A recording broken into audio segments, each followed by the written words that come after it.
And now we get to the actual question.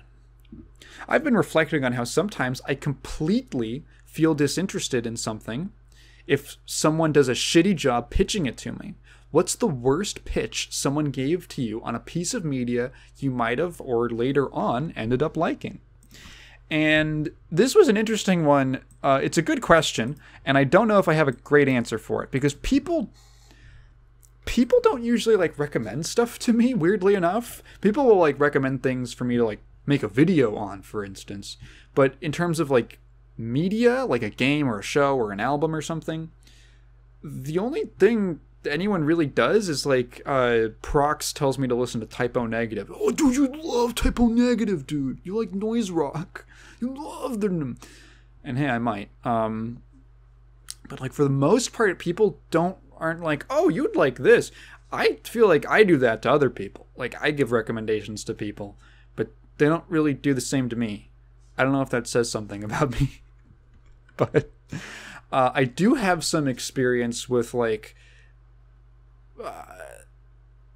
public perceptions of things influencing, like not something someone directly told me, like a friend or something, but just like things I've heard about a game. I have what was it? I think two examples where something was not nearly as bad as I thought it was going to be. Or maybe that's even going a little too harsh. Excuse me. The first one, honestly, would actually be Quantum Conundrum. That was a game like... Excuse me.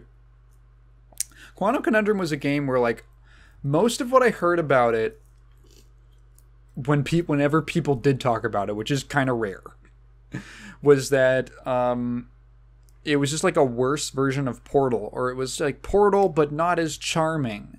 And I kind of, went in, and the reason I played Quantum Conundrum was because I kind of wanted to, I don't know, I'd never played it. I was so interested in it as a kid because I loved Portal, again, without playing Portal. And it was like this emotional thing that I wanted to complete. I wanted to play all the Portal games, and then I wanted to play Quantum Conundrum. Complete the games that I never actually played that I loved as a kid. And I was almost like, it was interesting when I think back on the first few hours of playing Quantum Conundrum, because I was a little dour on it. I'm like, it's just not as, and at the point where my opinion started shifting, I kind of started warming up to it. I think if I went back and replayed it, which I probably won't, because I never replay games. But if I did go back and replay it, I think I would probably like it. I think I would like it even more than I liked it the first time. And the point really is like where the game starts giving you 2 or 3 dimensions to start playing with. And that was when I started to kind of see like, actually, this has some cool ideas going on. I think comparing it to Portal is, I mean, I get why. It's clearly like, okay, it's Kim Swift, lead gameplay designer on Portal. And that was where a lot of the interest was, and it's obviously kind of trying to do the same thing, or a similar thing, a similar setup. Oh, you're a character, you're the one person in this environment, in this kind of like facility or this setting, and there's a person talking to you and instructing you. And actually, no, Quantum Conundrum has Ike, so there is a different living being. But like the more like. Is it as charming or witty as Portal? No, not really. I mean, but like, does it have to be? I don't know. I think what it offers, what I ended up really liking about it was really the gameplay. I think the gameplay and the system it created, the system that they had created for puzzles, was really interesting and was really fun, and in some ways I think maybe more fun than Portal. Portal's like very tight and focused, and Portal feels very tight and focused. And Quantum Conundrum is a lot more like, it felt a little more kind of loose in like a good way. And the more that I got into it, and once they, I wish there was more. I kind of wish there was more to the game, actually, because like once you have like all 4 dimensions to work with, and you're doing some like really interesting puzzle stuff. I'm like, this is a cool game. This is a fun game. And it's kind of a shame that most people write it off as just being like a worse version of Portal, because I don't know if that's entirely fair. Like, yeah, story wise, I guess I mean, it's not as, doesn't have like the super memorable characters. But I think gameplay wise, it's got a lot going for it. Also, Kim Swift talked to me on Twitter when I asked her a question about it, and that's cool. She seems nice. I asked her, right? That was when if you remember, I asked her like, "Hey, I'm playing Quantum Conundrum right now, and it seems like." I asked her like, was Quantum Conundrum designed with like intended solutions in mind, or were you always supposed to be able, or were there always puzzles? Were you always supposed to have like multiple ways of completing something? Because there were things where I played it and I was like, or I would complete a puzzle and I was like, I feel like that wasn't what I feel like I kind of cheated, or did like not even cheat, but did like almost like a speed run tactic to get through. And she basically just said, it depends, it's a physics game. A lot of stuff can happen. And, and I think that's cool that you could design a system with mechanics that are like open enough that the player can just kind of accidentally sort of find a totally unique way to solve a puzzle. That's fun. I like it a lot. Yeah, I feel like if I played it again, I think I would like it even more. That's kind of my... Remember how I talked about my gut instinct? With QC, I guess that's what we can call it, I walked away from it with like a slightly warm feeling towards it. Just a slight warm feeling to it.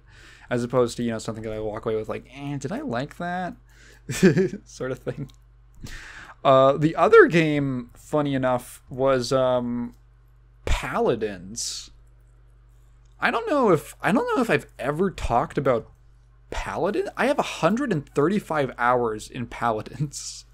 There was like a little bit of time where it was kind of my main just like sit back and relax game. Because what was it? TF2 was like unplayable because of bots. And Paladins was free, and I didn't want to play Overwatch. And I was like, hey, why not? Let's check it out. I had heard cool things about it, right? I'd heard some people like the majority consensus was Paladins is an Overwatch. It's like a bargain bin Overwatch. And then but then I heard a few people were like, oh no, it's a cool game. And I was like, okay, fine, I guess I'll try it. And then I ended up playing it. And I don't know if I'd say I loved it, but I think it's better than most people will give it credit for. When people call it like an Overwatch ripoff, I think that's kind of selling it a little short, because again, it actually does have some unique ideas. I do have a bit of a history with high-res games, namely in that I played Smite, and Smite, how would I describe Smite? Smite is a MOBA where they were like, what if the thing we did different was to make the game worse? And that was their different idea. And then I put like 200 hours into it, and I don't remember any of it. I never really jived. Well, okay, I tried to get into Smite's like third person behind the back perspective for a MOBA, and I just ended up, dude, actually, Smite made me go back like temporarily a couple of years ago. Smite temporarily like sparked me to go back to League of Legends, because I remember playing Smite and just getting frustrated with it, because I was like, I fucking hate that this game is behind the back because I can't see anything. Like, I'm playing a MOBA, like a fucking, like a strategy game practically, and I can't see half of what's going on around me. It's annoying. Like, I can never see what's going on. I just think the perspective sucks for playing a MOBA. And then, like, I went back to League, I'm like, yeah, I can actually see shit. It's top down. I can see things. And I'm sure some Smite player would be like, oh, you need the situational awareness. You need to be constantly whipping your mouse around to look 360 in every direction. I don't want to do that. I want to play a game. I want to see things. Hi-Rez always comes in with like the, they're like the sprint mobile of genres. They come in, they do like the third option, and they're like, we've got something different going on. And with Paladins, it was like, oh, it's like, first you got TF2, and then there was Overwatch, and they were like, hey, Paladins, dude, yo, Paladins. And Paladins' way of differentiating itself from its competitors, I think it was a lot better than Smite's, which is crazy, because I think Smite is doing better than Paladins. I don't know. I wouldn't know. Basically, yes. Okay, Paladins it's like a character-based... Well, actually, no. It's a little... It's like a weird hybrid of like a shooter and a MOBA. You pick one character. There's no character or class switching mid-game like you get with like TF2 or Overwatch. You pick one character. You have a couple different like loadouts of ways that you can basically build them with, what was it, cards, I think is what they're called. And the cards will basically be like, hey, so your character has like your basic attack and like 3 other things. And then you have like 4 abilities, basically. Not counting your ultimate? Yeah. You have like primary, secondary, and then like two active skills in your ultimate. And for everything that's not your ultimate, you basically get 4 different... it's like these cards where you have like 4 different or 5 different, I forget how many they give for each of them. Each one of those active skills that's not your ultimate, I have to get through this fucking explanation. You can basically put a little bonus on it. So it'll be like, oh, you throw down a little... I remember there's a character, you throw down a little smoke screen stealth area where you're stealthed while you're inside of it. And there's an option, basically like a perk, you can think of it. And it'll like heal yourself, and it'll heal friendly units while you're inside of that. And you can then you can put multiple points into each one. You have like 15 points to spend, and you can put multiple points in these different kinds of bonuses and perks for each one of your abilities. And it's kind of neat. It actually lets you take one character and build them in multiple different ways. Like that character, I remember, I think, what was her name? Sky, I think was the name of that character. She's like an assassin, poison, stealth out, and then kill you kind of character. But you can actually play her as like a healer. Like, that's interesting. That's a cool system. I'm sure that there's tons of things wrong, and that people who play Paladins a bunch are gonna bitch and moan about, and now it actually sucks because every competitive player hates their game. But I don't know, I had a good time with it, and it kind of surprised me. It was not nearly as much, yeah, it's got Capture the Flag, yeah, it's got some characters who are kind of derivative of characters from Overwatch and stuff like that. But also it's I don't know, the overall system is pretty neat. And I think that if, for instance, you like Overwatch, Paladin, and if you liked Overwatch and you just looked at Paladins, you're like, oh, that's just the game with the rip-off Overwatch characters. That's just the rip-off gameplay. No. I would say, if anything, you could think of it as imagine taking Overwatch characters but putting them into something more akin to a MOBA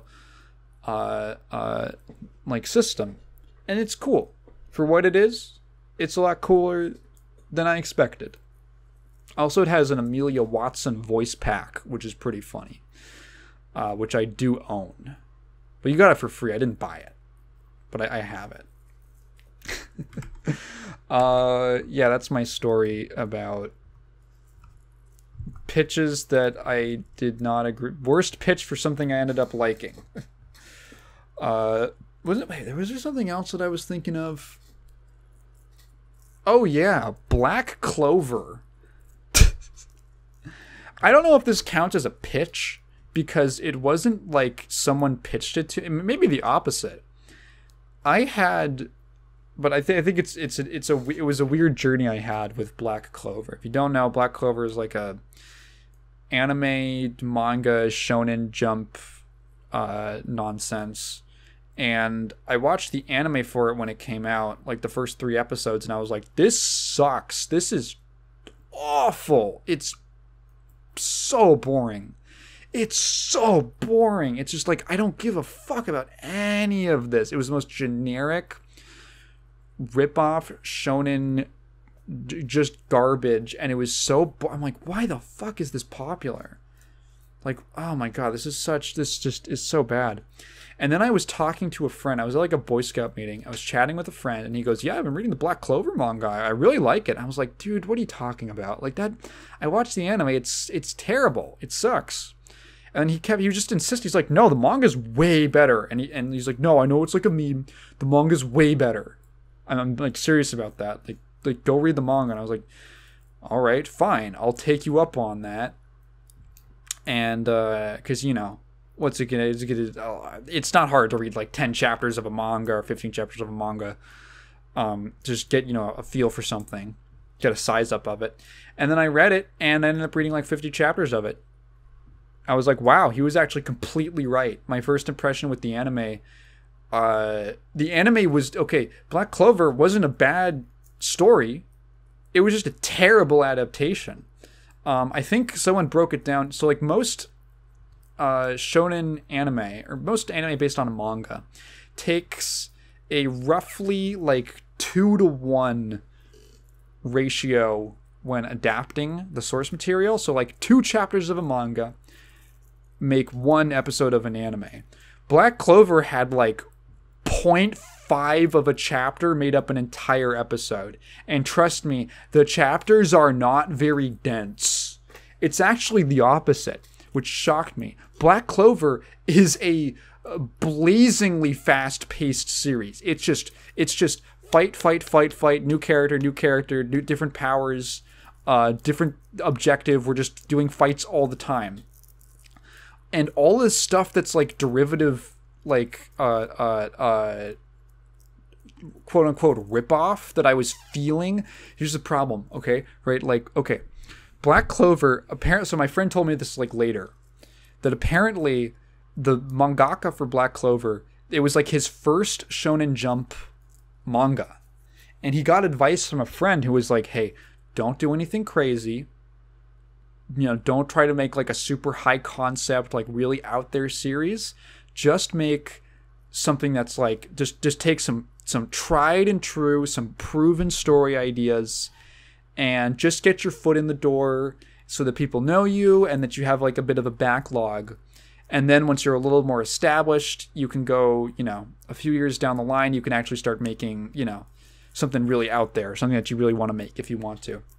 So we said, okay. So we just grabbed a bunch of fucking story concepts from like Bleach and Naruto and One Piece and Dragon Ball and just smashed them all together and said, okay, the manga is basically just going to be a bunch of shit you know, and it's an excuse to have cool fight scenes with characters who are likable enough that you want to see them do things, and then it's just going to be fun. It's just straightforward, very shallow fun. I was like, wow, this is actually great. I had a really good time with the manga, at least of what I read. It was just a horrible first impression. Just like a terrible... Because the problem is when you... In the manga, I think there was like a YouTube video I watched forever ago. Totally paralleled my thoughts on it. And they had a really good way of putting it that was like, the manga basically uses all of these tropes as shorthand to be like, okay, you get this big this group of like high level magic users, we're gonna devote like very little time to them because you know what Bleach is, you know what the Gote 13 is. It's just them. It's just the Gote 13. The rivalry between the main character and like his childhood friend / like they're like adoptive brothers or something. It's like you've seen, you know, Naruto and Sasuke. It's just, you know, we're not going to spend that much time on it. We're not going to act like the author does not act like this is groundbreaking. It's there to so that there's like a story for all these fights to revolve around. And the rest is just like, yeah, just enjoy the fights and the artwork and the action and the cool character designs and the cool powers. And when the anime adapts it so slowly, dude, I think the second episode of the anime is completely a flashback. It's 100% flashback. Already just destroy the pacing, right? And then I went and read the manga. The flashback is like 2 pages. I couldn't believe. I was like, are you kidding me? There's like a sequence. The entire 3rd episode is like them venturing from their little, you know, farming village to the capital city. And it takes the entire episode. Almost the entire. It takes like 75% of the episode for them to get there, of like a 24-minute episode. I read the manga. It's 1 panel. It's 1 fucking panel. I couldn't. I was like, how? How are we this early? It's episode 3 and we're doing filler this hard. It's insane. They like ruined that story. That show could have been really good. Maybe it got better. Maybe they got better at adapting it later on. But holy shit, if you were interested in all in Black Clover, just go read the manga. Like, actually, the anime sucks. Terrible adaptation. I don't know if that counts as a pitch, but honestly, maybe it does, because most anime are honestly just advertisements for the manga they're based off of. So in a way, that's kind of like them trying to pitch the manga to you. That's why so many anime never get like 2nd seasons and stuff like that. Hey, go read the manga if you want to find out what happens. Well, I did. I own all of Dead Man Wonderland now. I actually never watched the anime for Dead Man Wonderland. I just own the manga. Thought it was pretty good. You know, just took like, 13 volumes, but that was pretty good. Oh god, we gotta move on.